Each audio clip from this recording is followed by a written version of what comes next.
Jennifer Igwe. Thank you for joining us for another episode of Environment Matters. Now, climate change and extreme weather events are affecting farmers in Nigeria like in different parts of the world, causing low crop yields and also affecting quality of crops, including agricultural productivity. Compounding the issue is access to water supply. So today on Environment Matters, we will be looking at the impact of climate change on agriculture as we interact with farmers from different parts of the country. And I can tell you for free, it is not easy to be a farmer, and the heat can be killing. You can see what I'm wearing. This is to protect me, but I'm still sweating so much that even the farmers are laughing at me. Now, it's not easy. So you can imagine how the effect of climate change is affecting farmers and also giving them anxiety. So stay tuned. Africa. A continent is heating up. Vulnerable nature. Almost 1 billion people. No one else is as hard hit by climate change. Resources become scarce. Poverty is growing. A growing number of Africans is... COVID-19 is a global crisis. Businesses, cities, even countries were shut down by a disease traced to a wildlife market. We must never let it happen again. In captivity, wild animals are potential sources of disease. To protect our wildlife and our health, say no to illegal bushmeat and report wildlife crime. Keep them wild and keep us safe.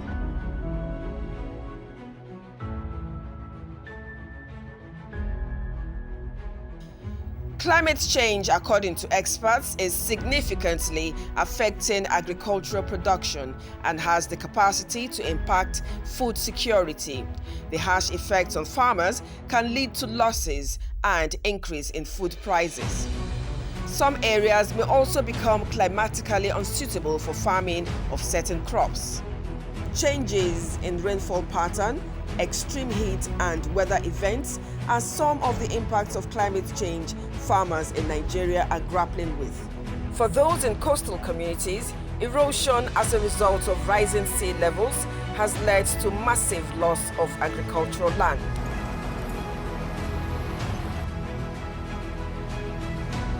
To better understand the plight of small farmers, I decided to spend a day with Mfon Isaac, a graduate of communication arts who is a farmer in Ekpe area of Lagos.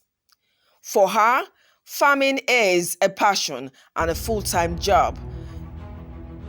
And she does this using leased lands where she cultivates tomato, sweet corn, cucumber, and maize. What effects of climate change would you say that you experience? Other things, before you could calculate the rain will fall from here this time to this time, and you can do a calculation and know what you're going to plant. But now you can't predict when the rain will fall, and the dryness is harsh. For those that don't have irrigation materials to supply water, if the rain is not falling as expected, it will affect the yield. It will affect it. So the rainfall, you cannot predict when it will. Before you could say from maybe March to the kind of rainfall that, but now even not for the weather forecast, you will not be able to tell. But do you have like a situation where, because like in some parts of the country, they have, if it's not too dry and it will affect their yield, it will now be too much rain and flooding? Of course, so too much. There are times that too much rain will just wash off the nutrients, and it will. It can get to the extent that you hardly have anything to harvest when the rain is too much. So it comes in both ways: the dryness, too much, and then when the rain falls too much, and it affects everything. You know, the fertilizers that you've just finished applying fertilizer, the next thing, the rain washes everything off. And then at the end of the day, you don't really have anything tangible to harvest.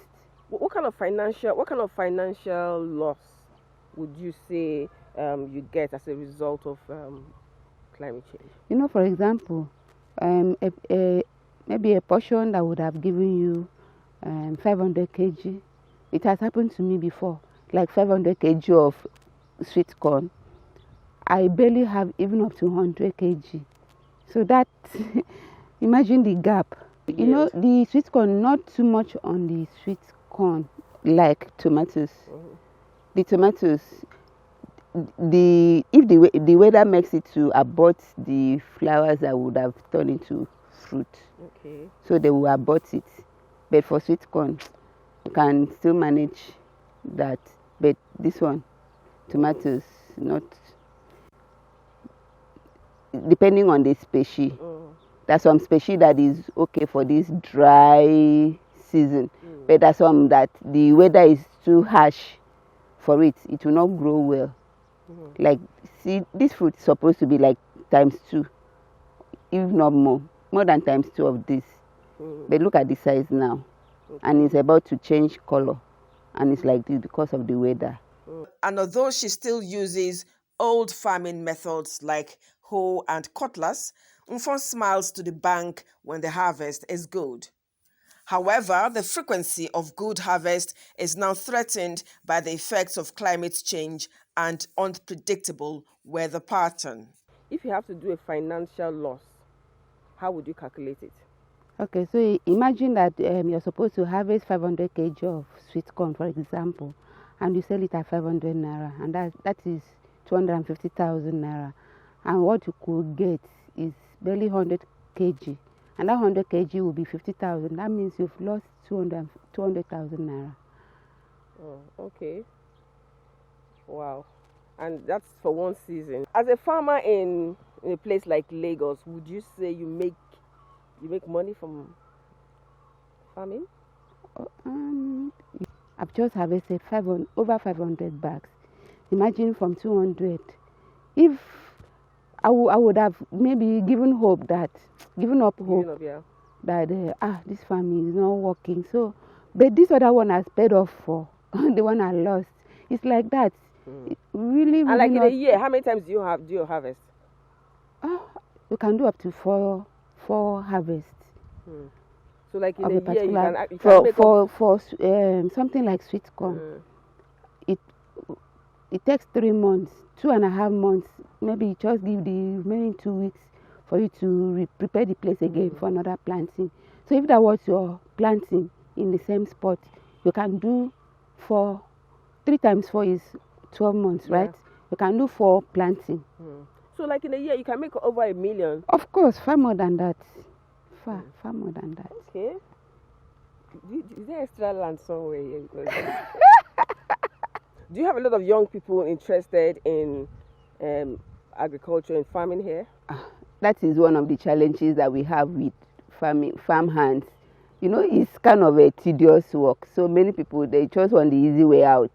They don't want to stress themselves with this kind of. So it's one of the challenges we are having, and we are looking at the machineries that can, take care of the work that farm hands would have done. So that we just, it's one of the challenges we have. If you move to mechanized farming to have equipment, don't you think wouldn't it affect those who are gaining from farming? Somehow it will, but the machines will be operated by human beings, and when it is, it will make the work easier.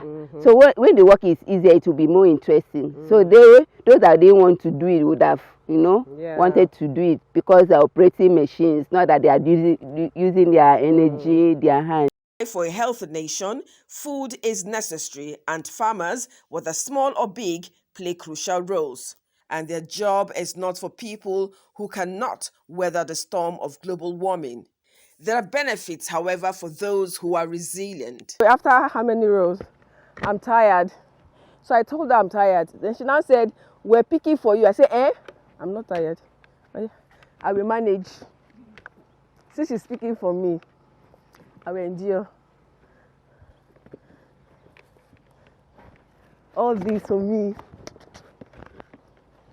Oh, thank you so much. Fresh tomatoes straight from the farm. Thank you so much. Okay. Experts say climate-smart agriculture is the way to go. It is an approach to farming that targets intensification, adaptation, and mitigation to climate change and how they relate to food security under the new realities of climate change. If it's been said that last year was the hottest of all time in terms of the temperature, and that it could also be higher this year, what it implies that it could be catastrophic because farmers are part of those at the receiving end when it comes to all of these issues. I give you an example. I supported the development of what we call the Environmental and Social Management Framework for the staple crop processing zone, focusing on the 6 southern states in the west of Nigeria. I recall during our interaction with the stakeholders, few of them, like you just mentioned, were climate aware. And because they were climate aware, they were able to follow the reading of the climate scenarios. I recall a young man that we met in Ogun State who told us that he recognized that he didn't need to plant. Granted that the season of planting started, but he didn't plant because looking at the climate information, he knew that the farmers would be at the receiving end, the farmers' crops would be devastated, so he didn't plant. So in other words, he was climate aware. And indeed, a number of them are climate aware. But to what extent are they? To what extent can they actually deploy such knowledge to manage their farms? I'm not too sure all of them have that depth of knowledge to be able to do all of this. In order to adapt to climate change and variability, climate-smart agricultural solutions combine traditional and innovative practices, services, and technology that are pertinent for a given area.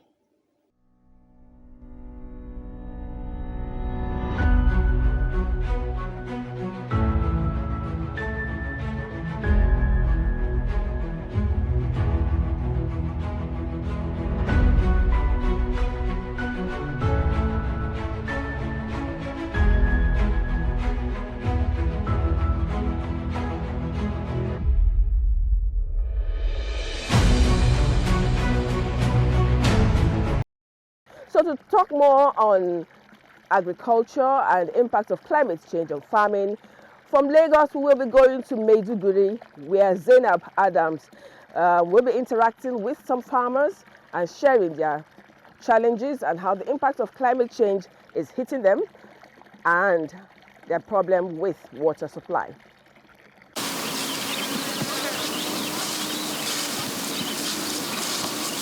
It is the season of harvest in Maiduguri, as in many parts of northern Nigeria. 7 o'clock in the morning, with a weather that is slightly breezy, yet dominated by heat from the scorching sun, farmers set out to the farm. Although the weather forecast that hour is 24 degrees Celsius with 0% chances of rainfall, the likelihood of the temperature changing is high, particularly as it is common for Maiduguri to experience maximum temperature of 39 degrees Celsius and above. At the outskirts of Maiduguri, Mulai, about 10 kilometers, 45-year-old Mary Usman is already on her way to the farm. Low rainfall has made her groundnut farm vulnerable to pests. I planted about 20 module of groundnut, but none germinated. Had it been we had enough rainfall, the soil will not dry up and affect our plants. Goni Ali Mustafa, a rice farmer, is also unhappy. Flooding has robbed him of the harvest he would have been rejoicing over.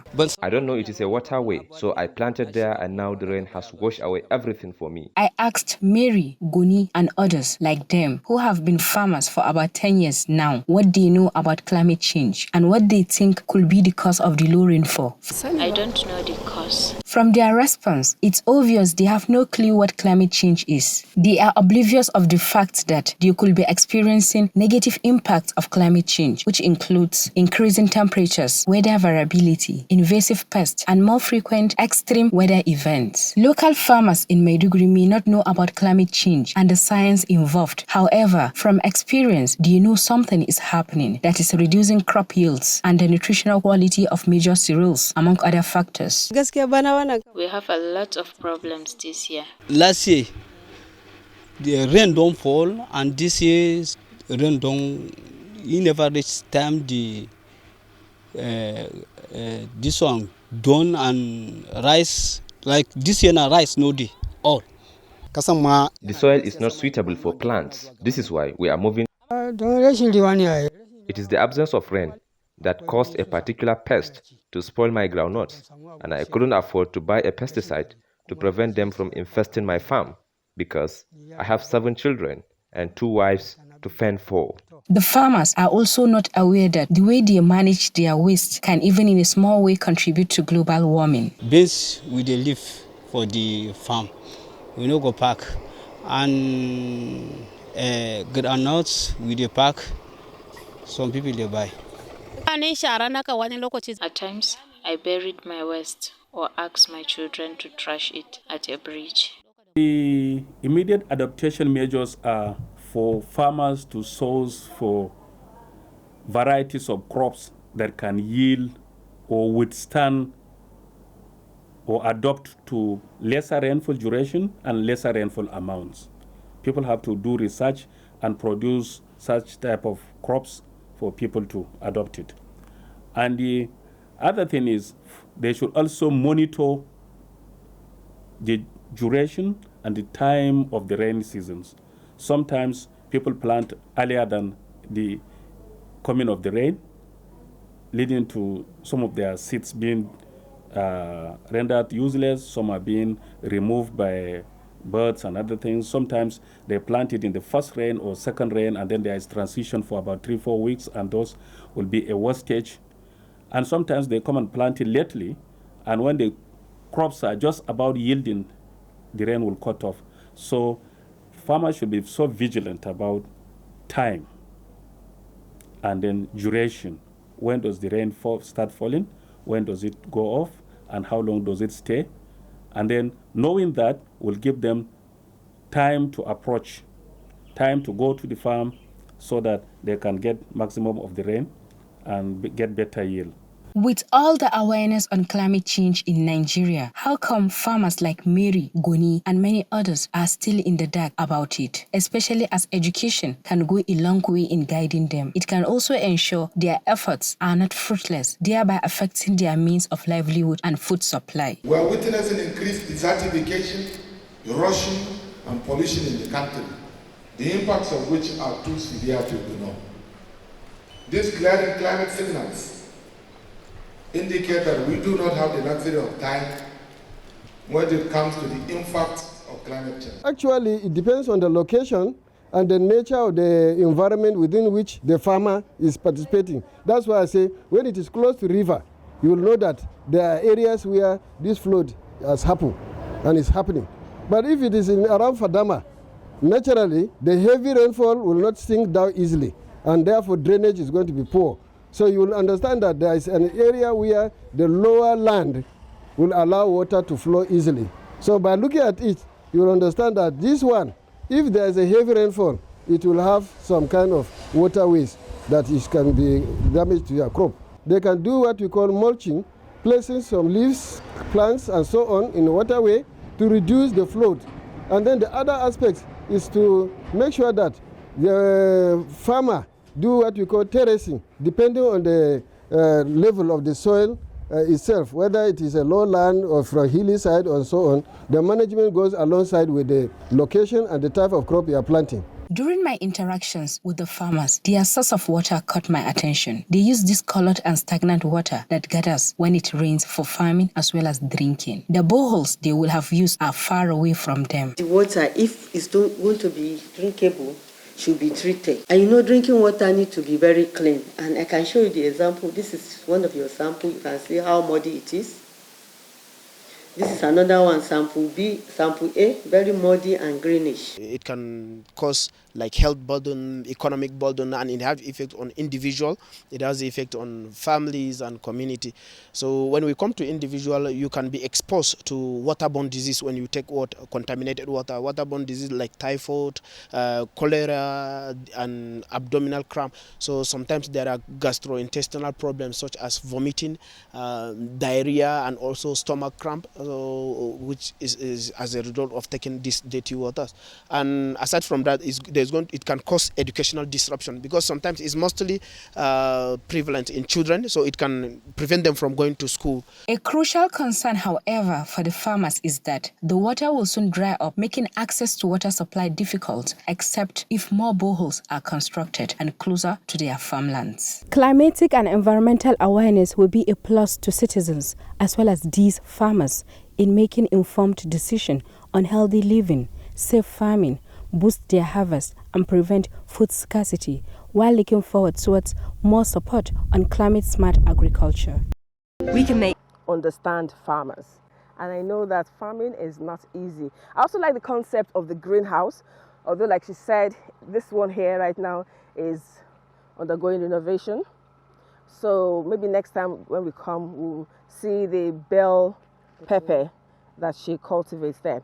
But farming, I can tell you, is not easy, and working tirelessly under the scorching sun is no joke.